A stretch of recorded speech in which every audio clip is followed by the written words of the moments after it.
This week's edition of NJBIA's Minding Your Business is brought to you in part by AT&T, helping family, friends, and neighbors connect in meaningful ways every day. From the first phone call 140 years ago to mobile video streaming today, AT&T innovates to improve lives. New Jersey's community colleges, aligning education to build an innovative workforce. Find out how your business can join and benefit at njpathways.org. And by New Jersey Business Magazine, providing the critical information needs for New Jersey's business community for more than 65 years.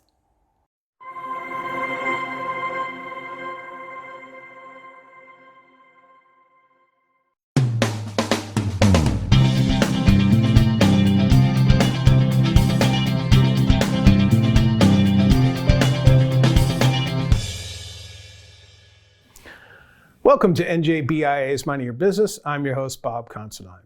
Well, there's a new partnership in town. NJBIA and the New Jersey Manufacturing Extension Program have entered into a formal agreement to strengthen the support of manufacturing businesses in the state. The partnership is called Manufacturing Counts, and here to tell us all about it is NJBIA CEO Michele Siekerka and NJMEP CEO John W. Kennedy. Folks, thank you so much for being here. Thanks, Bob. Hi. All right, so let me ask you both first. What are the goals of this partnership, the Manufacturing Counts partnership, and why now? Well, really important right now because we have to raise the criticality of this industry to our policymakers, the fact that they are an important part of our economy, the fact that the jobs that are created in manufacturing pay wages that afford individuals the opportunity to live, work, and raise a family in New Jersey. And I just realized the other day that, we're coming out of this COVID time right now slower than others because New Jersey, unfortunately, over the last few decades has become a service industry state. Yeah. All right. And we did that because we took our eye off the ball of manufacturing, despite the fact that we told everybody for years we don't want that to happen. Right. And we're seeing it play out now as people don't want to return to those service type jobs. Mm-hmm. That gives us a tremendous opportunity right now to really put our focus back on manufacturing, do everything we can to enable and empower that industry to grow. All right. What do you think, John? Well, first of all, I think, NJMEP and NJBIA have worked together all my 10 years and before that as well. So, it was important to try to work to formalize this. Michele and I have been talking for several years of how to expand. We're really good at what we do, but we're not an association. We're not somebody that can lobby to support things. It's not our forte. So to team up with the BIAs and to use their strength to get other groups, to also join us in this.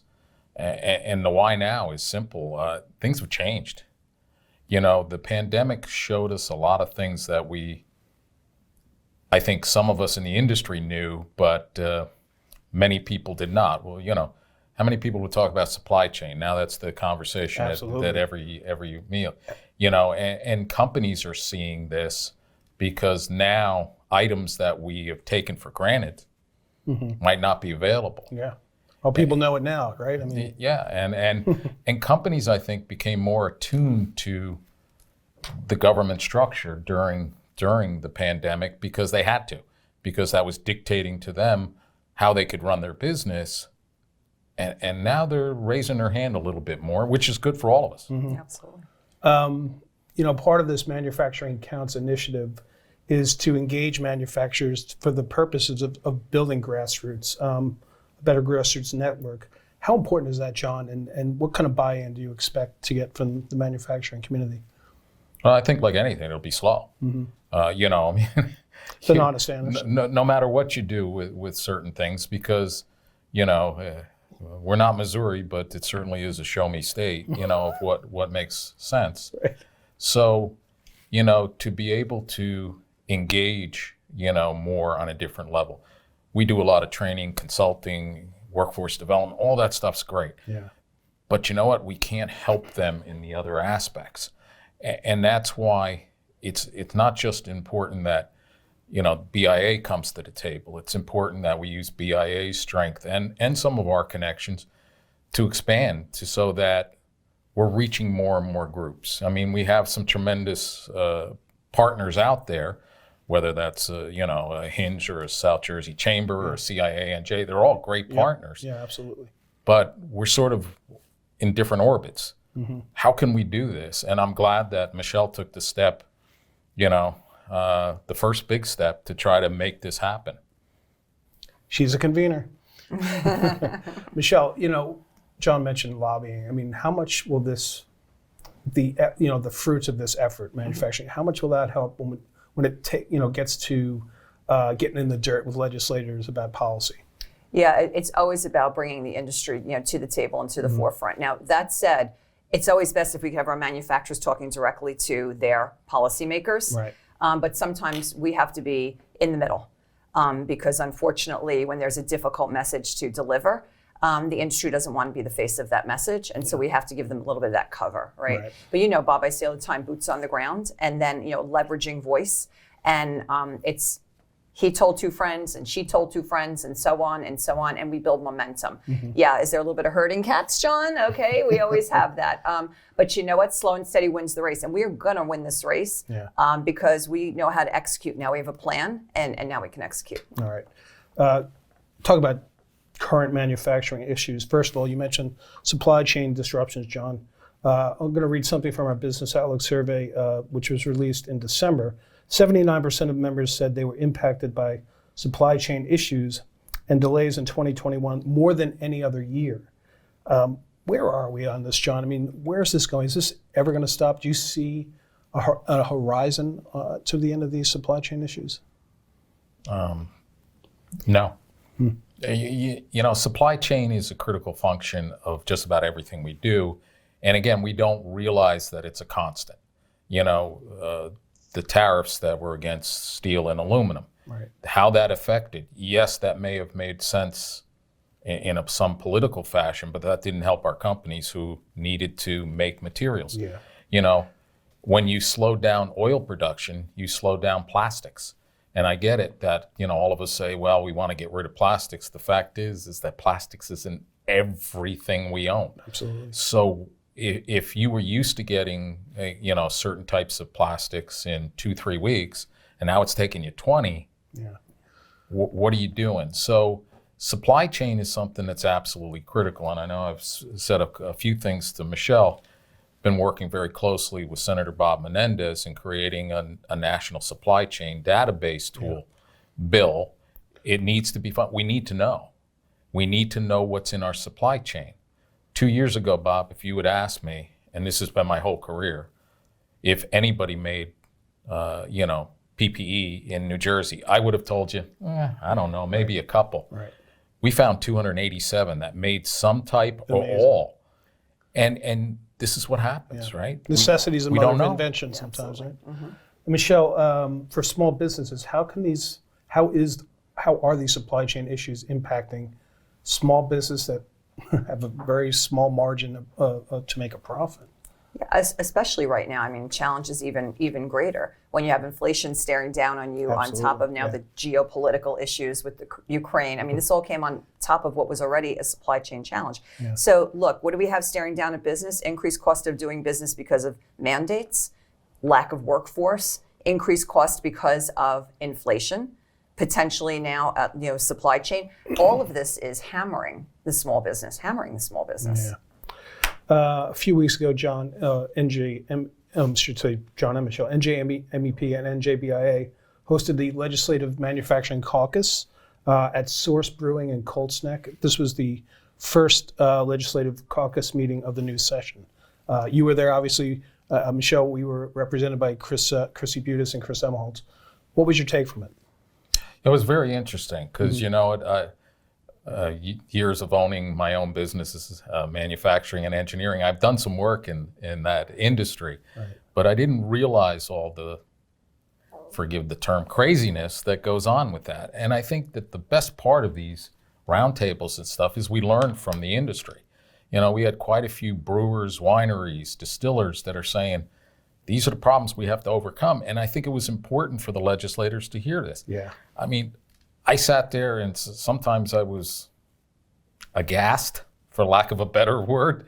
I can sell hard pretzels, but I can't sell soft pretzels.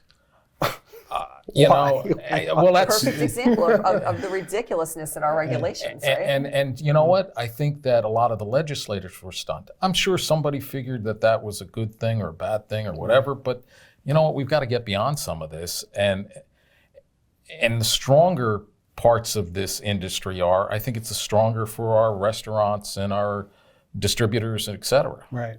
Was the main focus just breweries, distilleries, and wineries? That was our main focus. That's always selected by the caucus chairs, Senator Greenstein and Senator Testa. They always select the focus, and we try to fill in the gaps. Mm-hmm. Yeah, I could think of a worse place to be, right? I mean. But I think that's such a great example of when people think of manufacturing, right? The difference of manufacturing in 2022 versus even just a decade ago. And the idea now, because I know we're going to talk about workforce soon, right? But making it attractive to that next generation worker. It's not the old stinky plant that it was before, and people, we still have people on their hands and using their hands, but now it's so much more technology enabled. And when you think about food processing, it is incredible what we do here in the state of New Jersey on food processing and how that is manufacturing and brewing and winery, and then lead into STEM and logistics, right? I mean, when we talk about the definition of who is encompassed in who we're representing in manufacturing this day, that orbit is huge. Yeah, and that's the supply chain that people get lost on it. And, I know this will hurt your feelings, Bob, but there are no Keebler Elves. I know. They sold out years ago. You've wounded me. I know. Good thoughts, John. Again, when we talk about regulation, I'll go back to our NJBIA Business Outlook Survey, where we asked members if New Jersey had made progress over the past year in easing regulatory obstacles. 89% said no. By the way, that's easing them over the past year. And 89% said no, 11%, 89% said no, 11% said yes.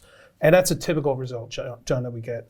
So, you have these meetings. What is it going to take to actually move the needle to, obviously, you want to have safety regulations as needed, but how are we going to make the state a little bit more regulatory friendly?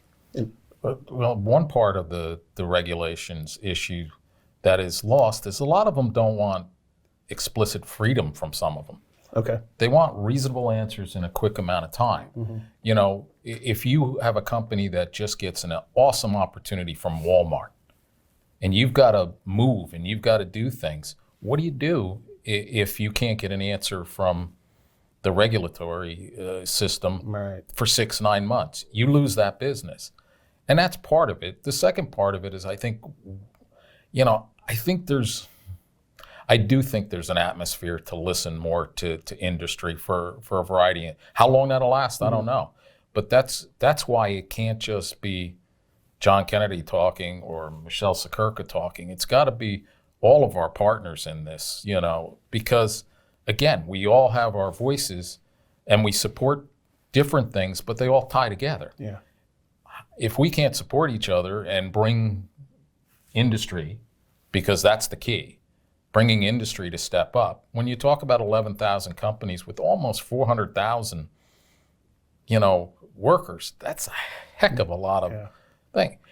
And as Michele said, a lot of times, states separate food production or separate life sciences. Mm-hmm. They're all manufacturing, and they need to be supported as manufacturers. Where do you see it go, Michele? So there is a little bit of a bright spot in that we just have a new task force being stood up by the front office on regulatory reform, and we've been invited to the table. That's great. And the first meeting will be next week, and be no surprise to know that NJBIA has a 4-page memo already of all the things we've asked for over the last 5, 6, 7, 8, 9, 10 years on regulatory reform, and specific to this industry is embedded in that as well. So to your point, John, there is we have to take advantage of the window of opportunity right now while all our policymakers are vying for attention of, I'm addressing affordability. What does that mean to you? What does that mean to you? It's a buzzword, right? We need to take advantage of that window of opportunity right now and jump through it with as much gusto as we can to get some things done. Yeah. Okay. In closing, I do want to hit on workforce development in manufacturing. I'm going to read a statistic from the current issue of New Jersey Business Magazine, which actually features manufacturing counts. Go check it out on njmagazine.com. There could be 2.1 million unfilled U.S. manufacturing jobs by the year 2030. What's going to turn that around? Is Manufacturing Caucus, could that help in that way, or is it just maybe an NJ Pathways project? Yeah, it's all. I mean, it's all one and the same. So, our partnership is all about those regulatory and process issues that we talked about, but it's also about feeding and building the workforce. So, one big part of it is visibility to the next generation worker, about how this industry can bring them again, to a way where they can live, work, and raise a family in the state of New Jersey with really awesome and exciting jobs. Right. The other piece of this is now, what are the hardcore skills that we have to build in order to enable those students to be ready to walk into those jobs? And we partner, as you know, on New Jersey Career Pathways. Yep. And one of the 4 areas that is significant is manufacturing and supply chain logistics distribution. And so we're looking forward to take what are already some best practices that are out there. Because, my God, we're not starting this today. We're not starting new. Yeah. We've been working on workforce development for as long as both of us can remember. Yeah. Okay. What we're trying to do in this effort is bring it all together into one place where we can, again, leverage and learn from best practices and then advance it for the more comprehensive good. Okay. And, when you look at it, those numbers are pretty damn correct. Yeah. For the 10 years I've been at MEP, I did a survey and we always came to about 33,000 open jobs. And it's a fairly accurate survey because we get a lot of responses. Yeah. At the end of last year, it was 45,000 because, people dropped out of the workforce. Companies have looked to increase depending on what they're making. And this is an issue, and it's an issue that is not going to go away for a variety of things. And part of this is when we look at certain things. Wall Street Journal said 60% of us don't graduate from a college, 2-year or 4 years. 60% of us. That's a lot. So if our whole education system is set up to put us through college, we're not succeeding. Yeah. But we shouldn't think of it that way. And it's not an either or either. I started as a machinist apprentice, and I got college degrees because that's where my pathway took. And that's what I love about, what the New Jersey County College Consortium has been putting together because, we've talked a lot, we've worked a lot. There are pieces. There needs to be pathways, but there also needs to be on-ramps and off-ramps. Because what's right for you, Bob, isn't what's right for me. Right. So somebody may want to only go so far in their career. Somebody might decide that they want to be an engineer or they want to be an accountant. They love running the business. Yeah. And you need to give them, and you need to make college more valuable to somebody and more affordable. Yeah. Yeah. And that's critical because, you guys work a lot with the National Association of Manufacturing. Look up what the average annual wage is for a New Jersey It's close to $97,000 now. Wow. And you'll be starting welding training on Tuesday, so I'm ready for get up. it. I'm ready for it. But it's that's career. That's what I went into as a young person. Yeah, and good paying careers. Yeah. Yep. All right. In closing, I should mention that the NJMEP State of the State of Manufacturing Summit is going to be in May. May 5th, Cinco de Mayo, which means to me made in New Jersey, which means we'll be across the street at the War Memorial, and again partnering with your guys' event that used to be in the State House for many moons. All right. Well, great. Well done on this initiative, Manufacturing Caucus. John Kennedy, Michele Siekerka. Thanks for being back. Thanks, Bob. All right. We'll be back right after these words. Okay, at AT&T, everyone gets our best deals on all smartphones. Let me break it down. You got your new customers. They get our best deals. You got your existing customers. They Also get our best deals. Everyone Gets the deals. questions. Got it. But why did you use a permanent marker? Because I want to make sure you remember. I'm gonna get a new whiteboard. It's not complicated. Only AT&T gives everyone our best deals on every smartphone, like the Samsung Galaxy S21 5G for free. Welcome back to NJBIA's Minding Your Business. I'm Bob Considine. Well, the pandemic has had a devastating impact on the childcare industry in New Jersey and New Jersey's workforce. Here to discuss some of the ways the state can address those challenges in a post-pandemic world is NJBIA Director of Government Affairs, Alexis Bailey. Alexis, thank you so much for being here. Thanks so much for having me. All right, so before we get to the recommendations, I wanted you to kind of set the scene for us. When you've been talking to lawmakers and people in the childcare industry, over the past 2 years, well, 1 year. What are they telling you? The biggest challenge we're seeing in the childcare industry right now is that they've really been hit hard by the pandemic, and their sector of the industry has had mandates far longer than a lot of other sectors of business, and that's had an acute impact on their workforces. In addition, they've had some shutdowns. If you had to quarantine a classroom, a whole classroom could go out, and that really has impacts on the employees and the facility as a whole. Right, they have very small margins, these places, right? Yes, so prior to the pandemic, they're already operating on very small margins, and that was just exacerbated throughout the pandemic. Right, all right, so Alexis has been beating the drum on this stuff for months. So some of the recommendations you've been making, one is to ensure a robust mixed delivery system for childcare services. What exactly does this mean? Yeah, when we talk about a mixed delivery system, we want to make sure that both the private sector, nonprofits, and public childcare are all a part of that. Okay. So when the governor talks about universal pre-K options, we're all for expanding options and access to care for the workforce, but we want to make sure that the private sector has a seat at the table for that. Because centers that care for infants, toddlers, and 3 and 4-year-olds, they really don't make much money dealing with the infants and toddlers because you need more staff to care for them, which totally makes sense. Yeah. But they need to care for those 3 and 4-year-olds to be able to level off their margins. Right, so privates and nonprofits have to be factored into everything here. Absolutely. Okay. Another one, and I kind of do recall you mentioning this earlier, make childcare subsidy payments permanent based on enrollment rather than attendance. So why is this important? Yeah, so last year, the governor conditionally vetoed legislation that would have made childcare subsidy payments permanently based on enrollment. Right. And this allows childcare centers to have a constant flow of income rather than based on attendance that could fluctuate.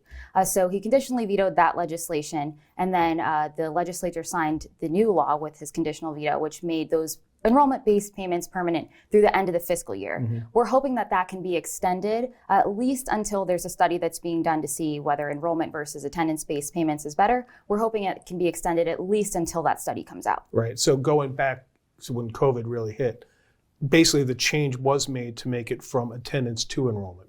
Yeah, so the change was made, which makes sense. Right. Like I said, if a student is sick and they need to be home for 2 weeks, that would be a loss of subsidy payments for them. So based on enrollment kind of mitigated that challenge. How important are these subsidies to begin with? Yeah, families really rely on these subsidy payments, especially our lower income families in the state of New Jersey. So these subsidies allow them to better afford childcare. So it's critical for them as well as for the center. Got it. This was a big one. You've recommended to ensure that federal funding to support the childcare industry reaches providers immediately. What's on the table right now for these providers? Yeah, right now there's $700 million allocated towards the childcare industry. We've only seen some of that funding just start to hit the street within the last couple of months. Mm-hmm. And like I said, this industry has been hit hard over the past 2 years, and we want to make sure that this funding gets them as soon as possible to make sure that the centers that are still open are able to remain open. So it's critical that this money gets out as soon as possible. And this was announced by Governor Murphy back in October, correct? Yes. Okay, so I would think it probably takes some time to get this money out on the street. Yeah, absolutely takes some time to get everything stood up and applications to be open for different grant programs and things like that. But we want to make sure that this is out as soon as possible. Was there ever any budget money allocated for these childcare facilities before the $700 million we're talking? Yeah, there's $100 million that was allocated toward the childcare industry. And where would it go? Would it go right to the facilities for the purposes of what, hiring or? There was some initiatives through the Department of Human Services for hiring and retention bonuses, and applications just started for that a couple months ago and recently closed. Okay. Next is a recommendation, provide financial support for the childcare workforce. What does that mean? So there's legislation right now sponsored by Assemblywoman Lopez in the Assembly and Senator Vitale in the Senate that would provide an earned income tax credit, style tax credit to childcare workers of up to $1,500. So we're supportive of that to try to entice people to work in this field, as well as give them a little bit of boost in their wages. Is this a field where finding work is challenging? Yeah, it's definitely challenging to find people to work in the childcare industry because it is a demanding job. It's not the most glamorous or high-paid job, but it's critical to our families as well as the workforce as a whole. So we want to get as many people as possible into the field. And I would add that most childcare workers, they're predominantly women and women of color. So right. Have we seen anything nationally where that workforce, women and women of color, have been impacted where they're just not working at their jobs? Yes, we've seen nationally nearly 2 million women have dropped out of the workforce Wow. over the pandemic, and that's pushing us back to like 30 years ago levels of employment among women in the workforce, which is extremely concerning to us. And a big portion of that is because of childcare access issues. Right. I've said it before, I have a young son who's gone to childcare, and the work these people do, it is so hard, and they, at least my experience, they never complain about anything. And they help bring up my child. So, I mean, the work that they're doing is just incredible and important. Yeah, it means so much to families. And it is, as challenging as it is a rewarding field to be in. Yeah. So lastly, I'll put you on the spot a little bit. We're here in we're just hitting the spring of 2022. A year from now, what kind of changes will you hope to have seen for the childcare industry? I hope a year from now we can have some more pathways to get people into the workforce in childcare and encourage them and show them the career opportunities that are there. I also hope that we're able to make some maybe business tax credits that can incentivize employers to really support their employees' needs of childcare and expand access. And I hope that we'll make a dent in some of the childcare deserts that we have across the state. Last question then. So you think some of the legislators buy into this? Absolutely. I mean, we've seen it from Speaker Coughlin has spoken about it. Majority Leader Ruiz is very focused on childcare. It's a high priority right now because the pandemic really showed us we need childcare for our economy to be able to flourish. Yeah. So I think a year from now, we're going to be in a good spot. All right. This is Alexis Bailey. Alexis, thank you so much for being here. Thanks so much for having me. NJBIA's busy calendar of events is continuing as we near the spring season. And here to tell us all about them and other updates is Kate Conroy with her NJBIA Boots on the Ground segment with Vinnie Civitillo. Check them out. Hey everybody, I'm Kate Conroy. And I'm Vinnie Civitillo. And we're back in the studio in beautiful downtown Trenton. Where the proverbial sausage gets made. Indeed. So what brings you in today? We're deep into the program year at this point, and one thing is certain, if it is not a virtual event, it is a hybrid event. Yeah, what do you mean by that? Well, the pandemic has changed just about every single aspect of our lives, and that includes how we produce events. We are mostly back to meeting in person, but technology has allowed us to offer in-person events with a virtual component. So we can still attend BIA events in our pajamas? Most people want to be there in person to network and talk to the speaker, but if you're still being careful and just want the content without the germs, the good news is that almost every in-person event we do has a hybrid component, so you can experience NJBIA events from the comfort of your own home. Sounds amazing. Technology is amazing, even if I sometimes say mean things about it behind its back. You know, I've actually seen you say mean things about technology right to its face. Guilty. But anyway, guilty. We have a full slate of virtual council meetings. The women business leaders, the diversity, equity, and inclusion, the human resource, and the not-for-profit councils all meet monthly via Zoom for guest speakers, networking, making them ridiculously convenient. The not-for-profit council, though, is the first to jump into the hybrid space. Their second annual summit is scheduled for April 7th, and it will be hybrid. So folks will gather at the Clark, New Jersey Holiday Inn off of Garden State Parkway, exit 135 for this half-day event. And we will have the Zoom camera set up in the room so that people who aren't ready yet or who live just a smidge too far away will also be able to hear all the content, ask questions in the chat feature, and participate in their own networking with a facilitator. Sounds pretty cool. Seriously, it's very cool. And it's just the beginning. We are already running our Meet the Decision Maker events like this. Last month, we had our brand new Senate President, Nick Scutari, in for a hybrid event on March 15th. We'll do it again with the NJEDA President and CEO, Tim Sullivan. And in June, we're producing our first ever environmental justice event, which will also be hybrid. Hybrid's the name of the game, I guess. It is the way of the future, at least until the pandemic wraps up. And after? You know, there is an undeniable efficiency about attending something via Zoom. If you need the info but don't have to be in the room, save the gas, save the drive, save your shoes, and be there in slippers. Right on. What else is happening? Well, like last time, I thought I'd take us on a deeper dive into the membership department, and today we're going to talk about payroll. In addition to the truly incredible customer service, NJBIA members get 10% off all payroll processing fees, free direct deposit, a free base payroll processing module, and a $50 per month credit toward one additional HR module with PrimePoint Payroll and HRMS. Now, as with all of our affinity programs, NJBIA spent a lot of time vetting PrimePoint. We use them for our own payroll processing and can confirm that their service is excellent. So if you want additional information, visit njbia.org. And that's it for me. Have a great day. All right. Thank you, Kate Conroy and Vinnie Civitillo. And thank you all for joining us on NJBIA's Minding Your Business. We'll see you next time.